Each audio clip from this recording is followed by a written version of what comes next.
मेरे को लग रहा था कि काफी दिन हो गया मेरा देवघर से आए हुए और वहाँ पे ब्लेसिंग्स भी मिला है।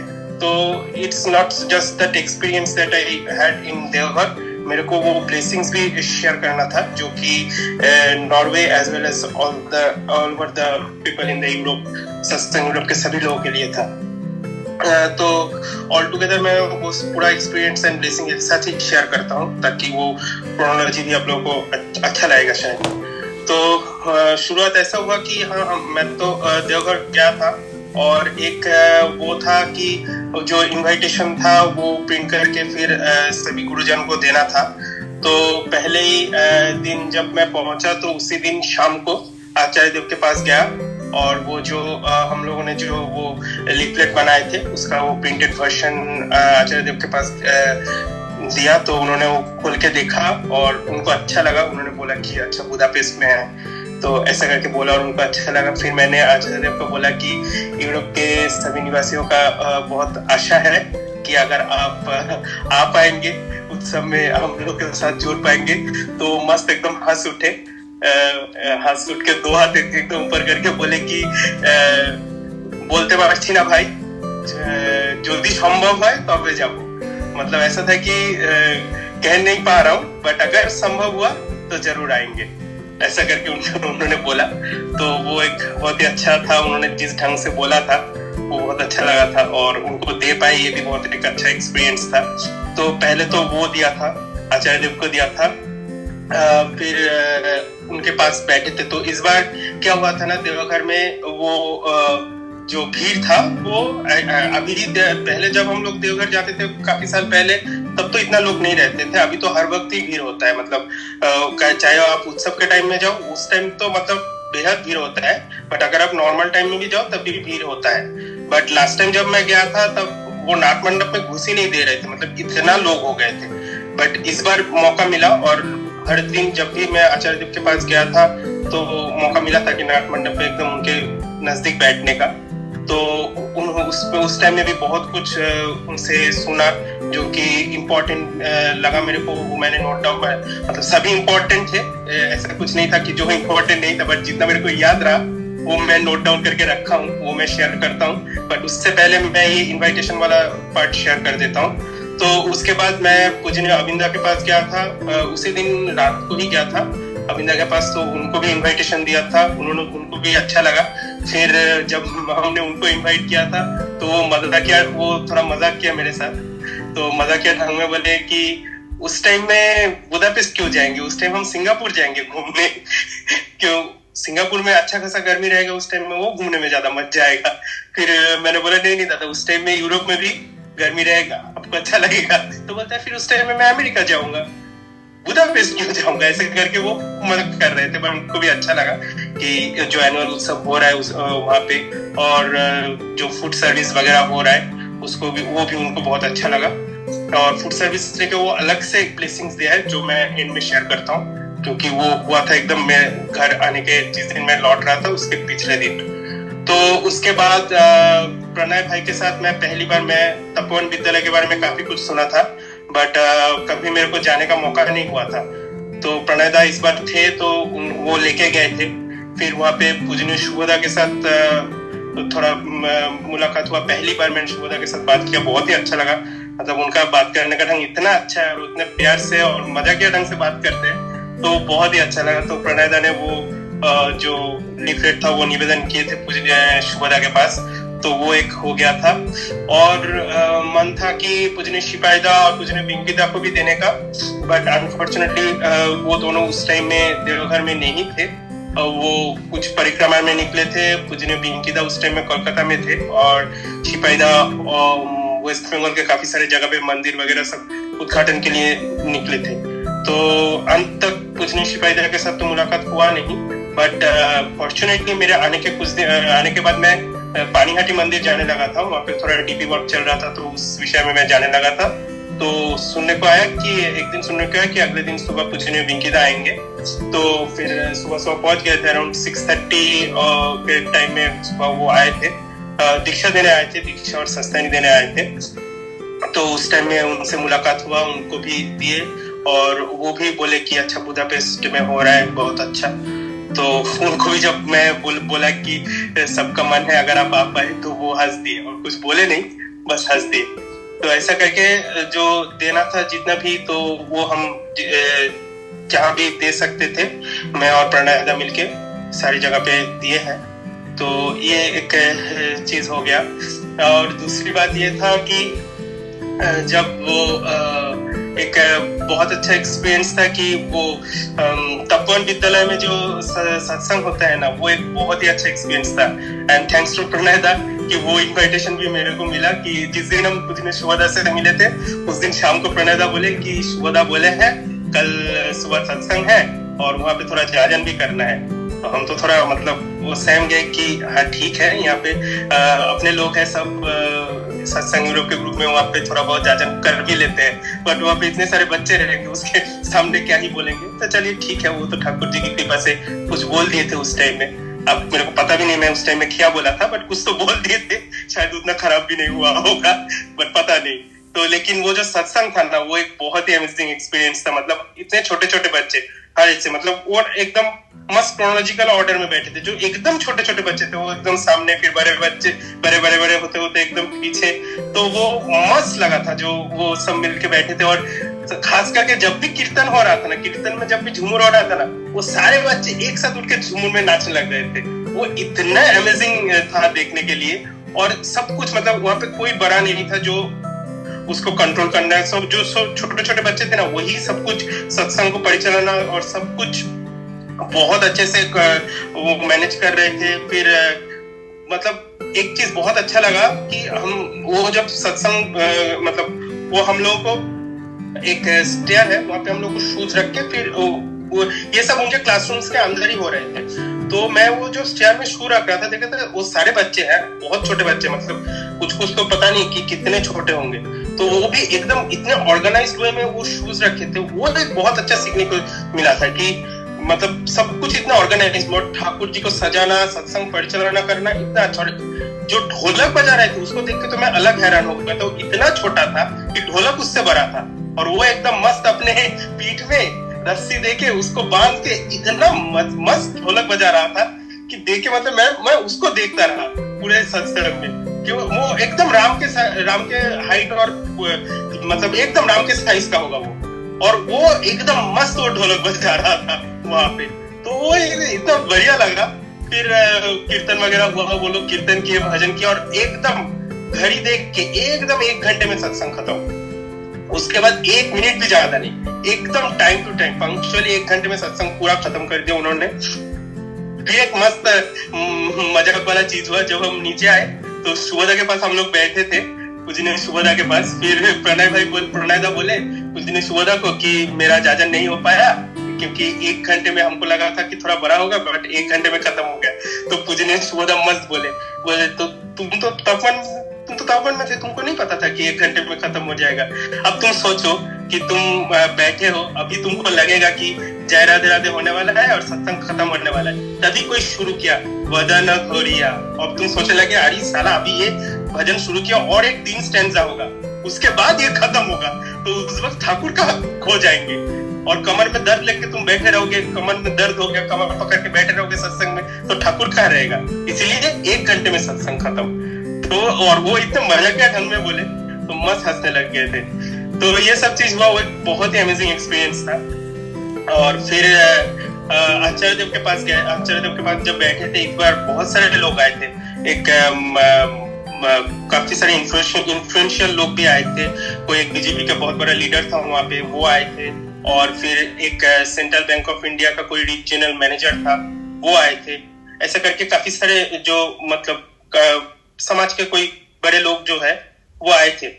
तो उनसे जब बात कर रहे थे, वो सोशल इशू में आचार्य देव कुछ बात कर रहे थे कि कैसे हम लोगों को ये जो सोसाइटी है और कंट्री का जो इकोनॉमी है, मतलब आचार्य देव कितने सारे चीज एक साथ सोचते हैं। एक साइड में वो सबका जो प्रॉब्लम है वो भी सॉल्व कर रहे हैं, ऊपर से जब उन लोगों से बात कर रहे हैं तो वो जो कंट्री का इशू है, जो सोसाइटी का इशू है, वो लेके भी बात कर रहे हैं। जैसे एक इकोनॉमी लेके बात हो रहा था उसमें वो बता रहे थे कि कैसे जो इकोनॉमी का जो इंडिया का जो इकोनॉमी है वो कैसे सुधार सकते हैं। और उसमें उन्होंने एक मस्त जो आइडिया दिया, जो उन लोगों को भी बहुत अच्छा लगा, कि फूड स्टोरेज का। कि उन्होंने बोला कि हम लोग को सबसे पहले जो इंश्योर करना है वो है फूड। सबके लिए फूड पहले हम लोगों को इंश्योर करना है, और उसके लिए हम लोग को चाहिए बड़ा बड़ा फूड स्टोरेज, जो कि बैंक बना सकता है।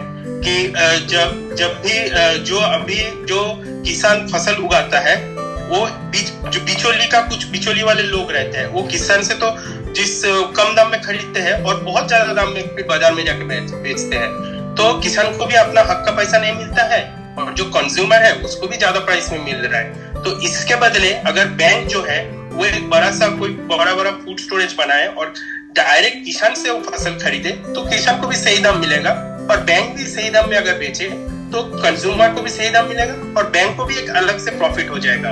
और इससे क्या होगा, एक जो सप्लाई चेन है वो इतने अच्छे से मेंटेन होगा कि जो मतलब फूड का जो प्रॉब्लम है वो भी बहुत सॉल्व हो जाएगा। बैंक का जो लोन इशू है किसान के साथ वो भी सॉल्व हो जाएगा। तो ऐसा करके वो बहुत सारी चीज बोले कि ये एक आइडिया से कितने सारे चीज सॉल्व हो सकता है। फिर अभी आचार्य देव के पास बहुत सारे निवेदन आ रहे थे, मतलब बहुत सारे पेरेंट्स आ रहे थे कि उनके बच्चे को मोबाइल का शौक है, पूरे दिन मोबाइल लेके बिताते हैं, पढ़ाई नहीं करता है, ये सारी चीज हो रहा है। तो ये सब बहुत मतलब काफी बार आचार्य देव सबको एक ही बात बोले, और वो पेरेंटिंग के ऊपर था। कि वो बोले कि जो बच्चे जो है वो तो स्वयं भगवान है, उनमें ये सब गलती नहीं होता है, क्योंकि बच्चे जो है वो ना आज में जीते हैं, वो ना कल में जीते हैं, वो मतलब बीते हुए टाइम में जीते हैं, ना ही आगे वाले टाइम में जीते हैं, वो हमेशा आज और करंट टाइम में जीते हैं। और उनको हमेशा चाहिए कोई चीज जो उनको इन्वॉल्व रखे। तो क्या हो रहा है ना, जो पेरेंट्स है वो अपना टाइम अपने बच्चे को नहीं दे रहे उतने से, और उनको उतना एक्टिव और उनको इन्वॉल्व नहीं रख रहे, इसलिए वो मोबाइल में अपना टाइम मिल रहा है उनको, और मोबाइल में वो जा रहा है क्योंकि मोबाइल उसको इन्वॉल्व कर रहा है। इससे ये हो रहा है, मोबाइल जो है वो एक अनरियल वर्ल्ड है, वो रियल वर्ल्ड नहीं है।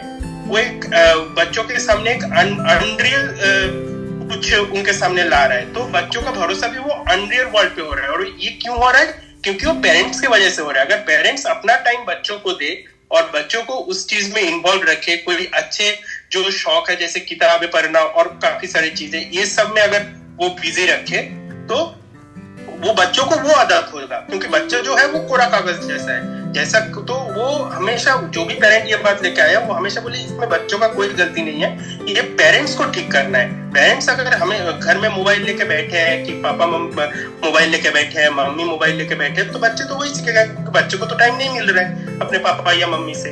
तो अगर पापा और मम्मी से टाइम मिलेगा, क्योंकि बच्चा तो पैदा होने के बाद वो मोबाइल तो सीख के नहीं आया था, वो तो पैदा हुआ था, और जो भी सीख रहा है वो मम्मी पापा से सीख रहा है। तो मम्मी पापा अगर वो मोबाइल छोड़ के उनको टाइम दे, तो वो मम्मी पापा को लेकर टाइम बिताएगा, और इनसे उनको मोबाइल का आदत भी नहीं पड़ेगा। और जो बढ़िया चीज होगा, जो अनरियल वर्ल्ड को जो अपना सच मान लेते हैं आज के बच्चे मोबाइल, क्योंकि मोबाइल जो है, सोशल मीडिया जो है, वो तो अनरियल वर्ल्ड है, वो रियल वर्ल्ड नहीं दिखाता है। तो अनरियल वर्ल्ड के ऊपर जो उनका भरोसा है या फिर उनको जो सच मानना है, ये गलती से वो लोग निकल जाएंगे। तो ये और यही सब उनको बोल रहे थे कि फिर वो ये बोल रहे थे कि काफी सारे जो नए नवेले जो पति और पत्नी आ रहे थे, तो उन सबको हमेशा बोल रहे थे कि कभी बच्चों के सामने मत झगड़ा करना, या फिर बच्चों के सामने ऊंची आवाज में बात मत करना।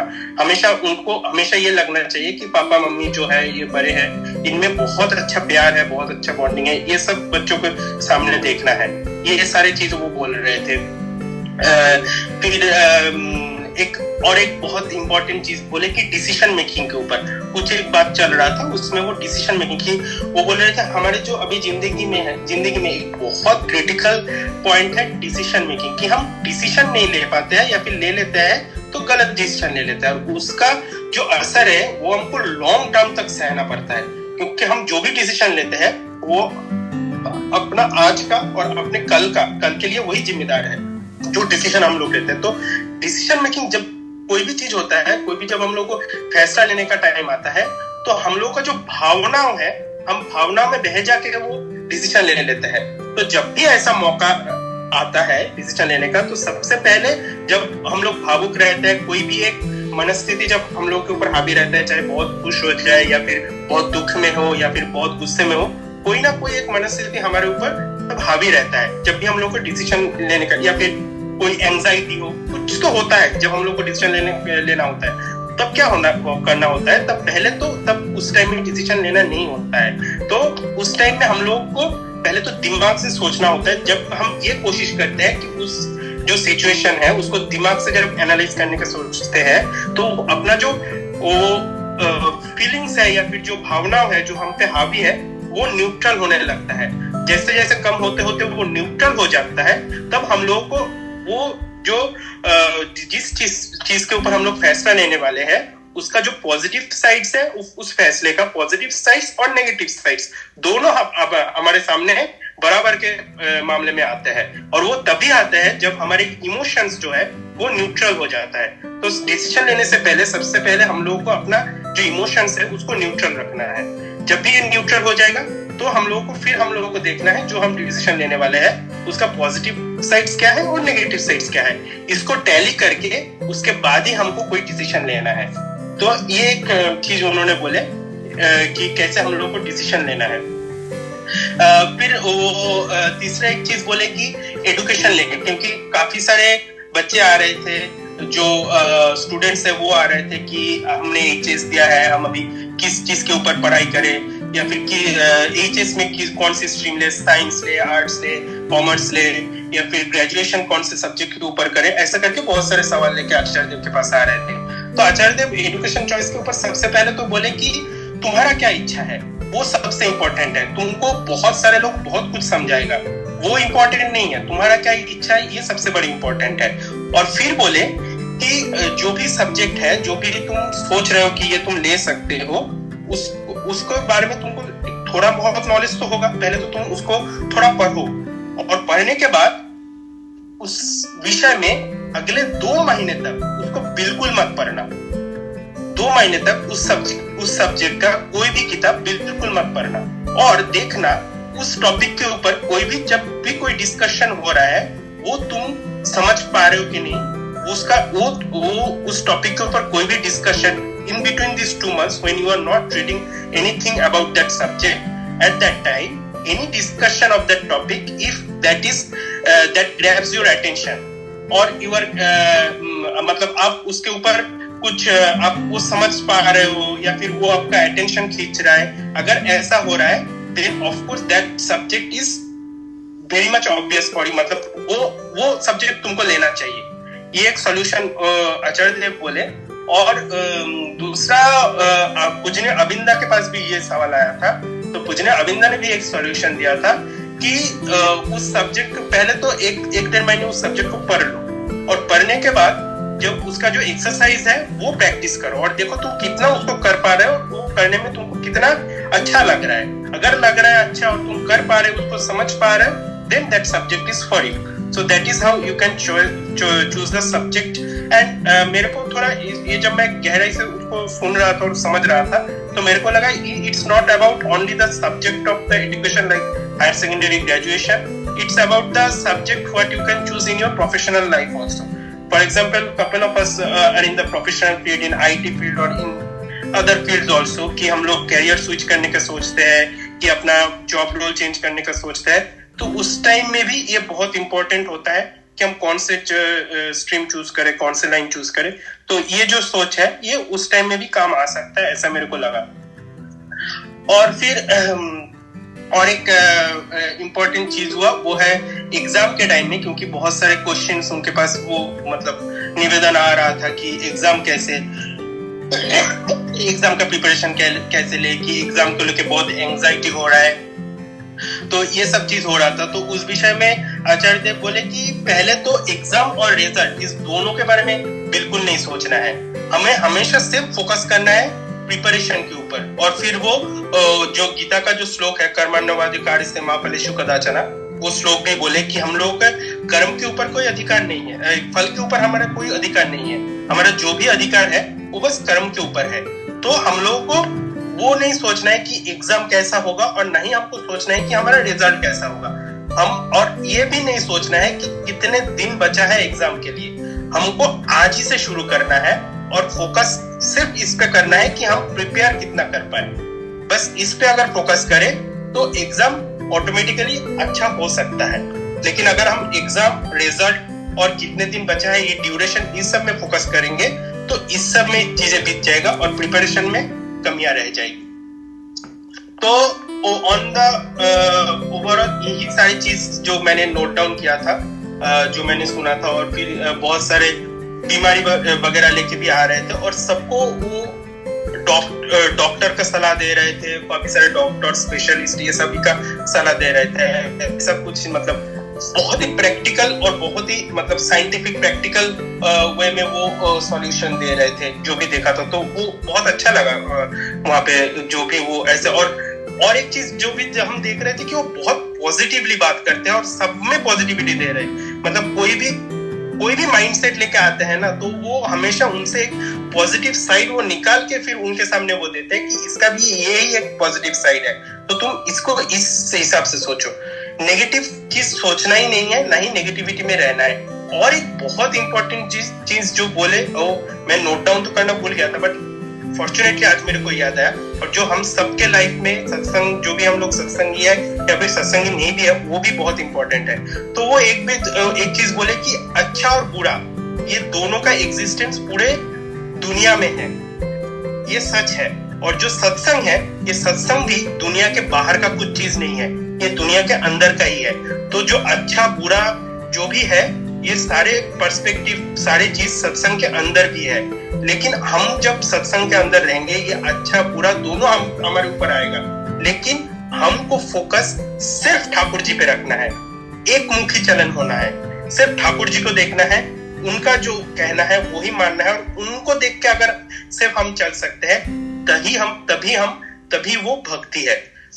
तो भक्ति तभी होगा जब ये अच्छा बुरा इन सबको दूर करके सिर्फ हमारा फोकस सिर्फ और सिर्फ ठाकुर जी पे रहेगा। सत्संग जब हम सत्संग जगत में जब हम जाएंगे या फिर सत्संग के बाहर कहीं भी, फोकस सिर्फ और सिर्फ ठाकुर जी रहेगा, तभी हम भक्ति मार्ग में जा सकते हैं। ऐसा करके आचार्य देव ने बोले। तो ये सारे चीज जो भी मैंने नोट डाउन कर पाया और जो भी मेरे को याद है, बाकी बहुत सारी चीज था, बहुत सारे अनुभूति। तो वहाँ पे आप सब बहुत टाइम बिताए थे, वहाँ पे आप सबको पता है, वहाँ पे बैठने का, वहाँ उनको सुनने का सामने से क्या वो फीलिंग होता है, तो वो बयां करने का कोई मतलब नहीं बनता है। तो अभी और एक चीज बताता हूँ, जो एक ब्लेसिंग, जो डायरेक्ट ब्लेसिंग आया है पूजनीय अविंदा के पास, तो कैसे वो क्या हुआ वो पूरा बताता हूँ। तो जब मैं वापस आने का जिस दिन का मैं था, उसके पिछले दिन रात को मैं निवेदन करने गया आचार्य देव के पास कि दादा कल वापस जा रहे हैं। और हाँ, मोनिका माँ का भी एक निवेदन था, वो भी हम किए। और फिर बोल रहे थे, तो जो ओमुदा थे वो बोले कि नॉर्वे से ये आया है और नॉर्वे का मोनिका माँ है, उसका ये निवेदन है, वो सब हो गया। और फिर बोले कि ये वापस जाएगा कल। तो दादा बोले हाँ ठीक है। तो उस टाइम में आचार्य देव के सामने पूजनीय अविंदा भी बैठे थे। उन्होंने मेरे को इशारा में, हाथ में इशारा देके बोला कि ऊपर जाके उनसे मिलने के लिए। तो ठीक है, मैं तो वहां पे खड़ा रहा, फिर दूर आके वेट कर रहा था कब पूजनीय अविंदा ऊपर जाएंगे, उनका ऑफिस घर में जाएंगे।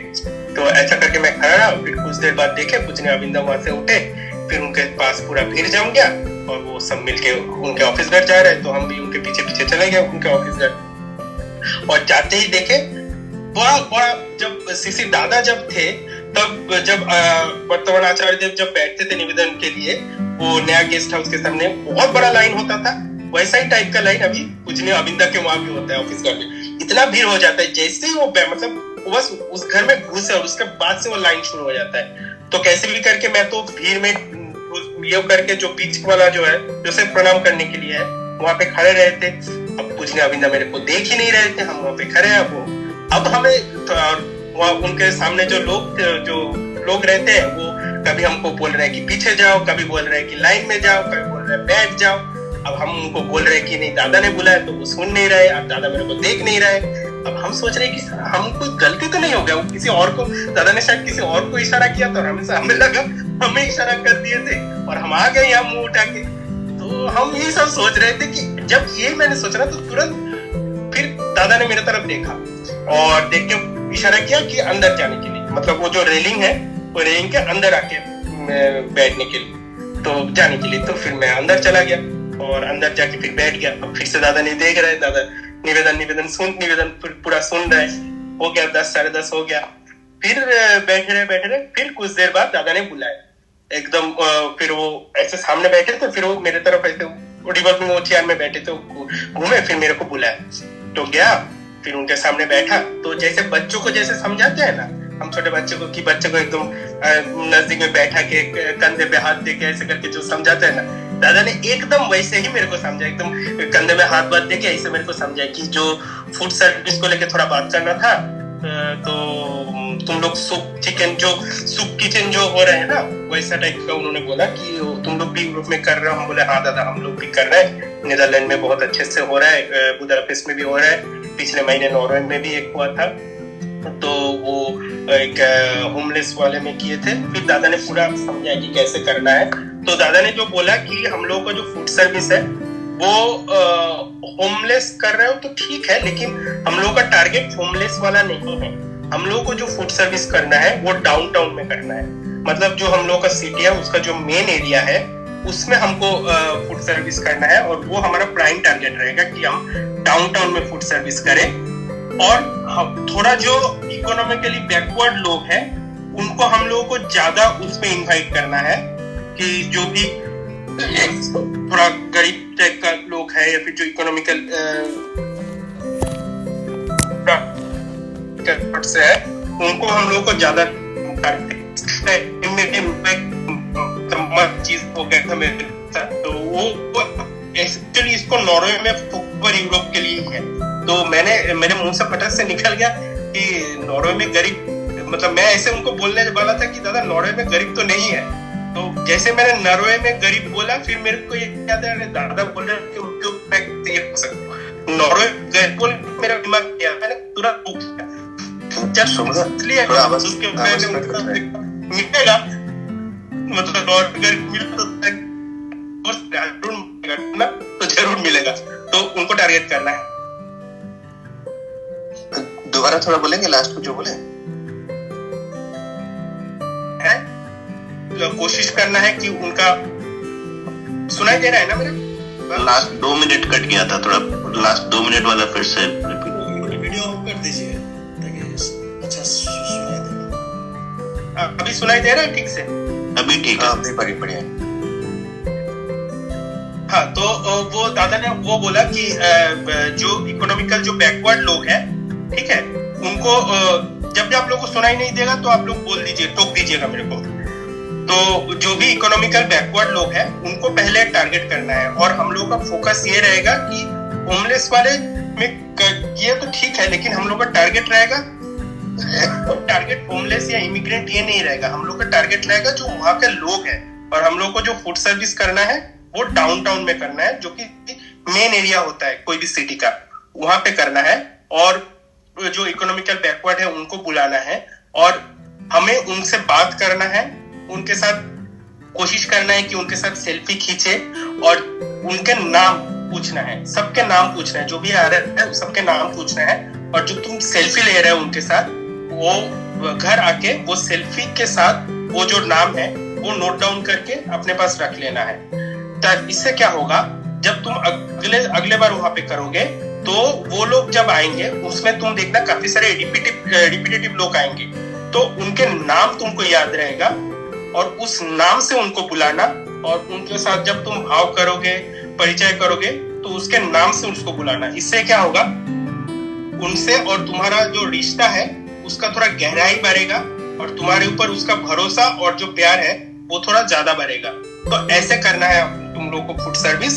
और खाना वगैरह तो वो बोले कि खाना क्या दे रहे हो, दलिया वगैरह ये, तो बोल रहे कि राइस दे सकते हैं, राइस नहीं दिए।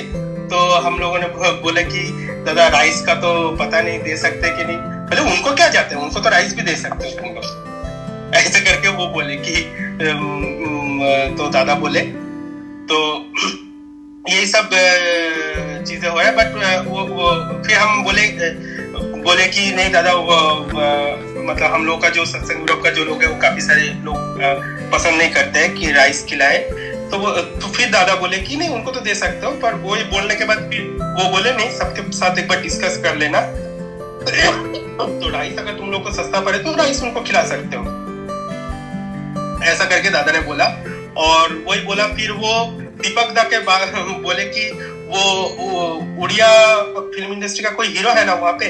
तो मैंने बोला दादा वो वहाँ पे नहीं है, कि नॉर्वे में नहीं है, वो नीदरलैंड में है, और उनका भी कुछ फूड सर्विस वगैरह का प्लान चल रहा है। तो दादा ने बोला हाँ उनसे भी थोड़ा कांटेक्ट कर लेना। तो ऐसा करके वो जो फूड सर्विस का जो ब्लेसिंग्स है ये मिला, कि तो पूरा डायरेक्शन मिला कि कहाँ करना है, कैसे करना है, सेल्फी लेना है, फिर उनका नाम नोट डाउन करना है और उनसे नाम से ही अगले बार उनसे मिलना है। ऐसा करके ये पूरा ब्लेसिंग्स मिला। वो नॉर्वे में फोकस करके बोल रहे थे, और बट ये it's applicable to all over the Europe whoever is doing the food service. तो बस यही था ओवरऑल एक्सपीरियंस। बहुत ही अमेजिंग एक्सपीरियंस था। उन्होंने जब पास बुला के जो समझा, तो वो एक one of the best moments था मेरा लाइफ का, कि जो प्यार से एकदम नजदीक में बुला के जो बोल रहे थे। तो बस यही था, यही सब था। फिर कुछ पर्सनल बातें भी हुए थे उनके साथ पिछले दिन, तो वो भी अच्छा एक्सपीरियंस था। तो ओवरऑल बहुत अच्छा था।